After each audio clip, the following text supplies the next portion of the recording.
जय जगन्नाथ। मैं शिवानी चक्रवर्ती, मैं हरिशंकर चक्रवर्ती अपने channel Bong calling food tales में आप सबका स्वागत करते हैं।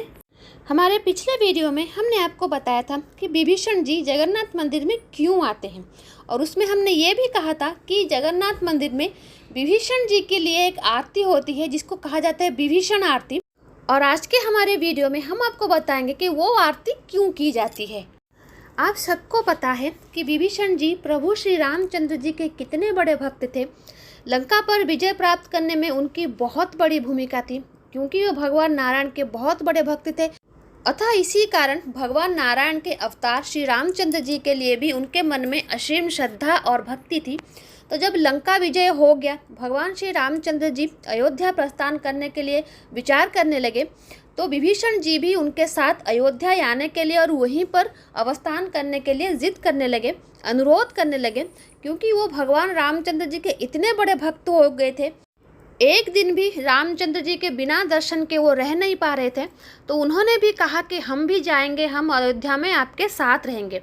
लेकिन श्री रामचंद्र जी ने उनको लंका का अधिपति घोषित किया था, उनका राज्याभिषेक श्री लक्ष्मण जी ने किया था। तो लंका का अधिपति होने के नाते उनका जो पहला कर्तव्य था वो उनके प्रजा, उनके नागरिकों के प्रति था। ये बात श्री रामचंद्र जी ने समझाए थे विभीषण जी को। लेकिन फिर भी भक्त की वो जो भावना थी उनके प्रति, उसको भी वो दरकिनार नहीं कर पाए, और उन्होंने उनको आशीर्वाद दिया था कि मैं नीलकंदर नीलशैल में श्री जगन्नाथ जी के रूप में जब अवस्थान करूँगा, तब आप प्रतिदिन श्री क्षेत्र धाम में आकर हमारा दर्शन कर सकते हैं। और साल में 3 समय ऐसा होगा जब आप हमारे दर्शन के लिए नहीं आएंगे, बल्कि हम आपको दर्शन देने के लिए आपकी ओर देखेंगे। और यही 3 दिन जगन्नाथ जी की विभीषण वंदापना होती है, मतलब वो वंदापना जो विभीषण जी के नाम से होती है, उनके भक्ति को सम्मान देने के लिए। और उसमें सबसे पहला दिन होता है स्नान पूर्णिमा का दिन, जिस दिन भगवान जी का स्नान किया जाता है और वापस वो अपने रत्न सिंहासन की ओर जाते हैं, लेकिन जा नहीं पाते, आधे रास्ते में रह जाते हैं अणसर पिंड के पास। तो उससे पहले गरुड़ स्तंभ के पास भगवान जी की पहली विभीषण वंदापना होती है। और विभीषण वंदापना की सबसे खास बात यह है कि ये तब की जाती है जब जगन्नाथ जी, बलभद्र जी, देवी सुभद्रा दक्षिण की ओर मुंह करते हैं, मतलब उनका मुंह जो होता है दक्षिण की ओर होता है। जब वो रत्न सिंहासन पर बैठते हैं तब उनका मुख जो होता है वो उत्तर की ओर होता है। लेकिन क्योंकि लंका जो है वो दक्षिण में है, तो जब भगवान जी रत्न सिंहासन पर रहते हैं तब तो उनका मुँह उत्तर के ओर रहता है। लेकिन अगर प्रभु जी किसी पर्व के लिए रत्न सिंहासन से उतर आते हैं और वापस रत्न सिंहासन की ओर जब जाते हैं, तब उनका मुंह दक्षिण की ओर होता है, क्योंकि जब वो रत्न सिंहासन को देखते हैं तब उनका मुंह दक्षिण को होता है। तो जब भी भगवान जी का मुंह दक्षिण की ओर होता है तभी विभीषण वंदापना, मतलब विभीषण जी की तरफ से वो आरती की जाती है। तो सबसे पहला हो गया स्नान पूर्णिमा, क्योंकि स्नान पूर्णिमा के दिन जब वो वापस रत्न सिंहासन की ओर जाते हैं उनका मुंह दक्षिण की तरफ होता है।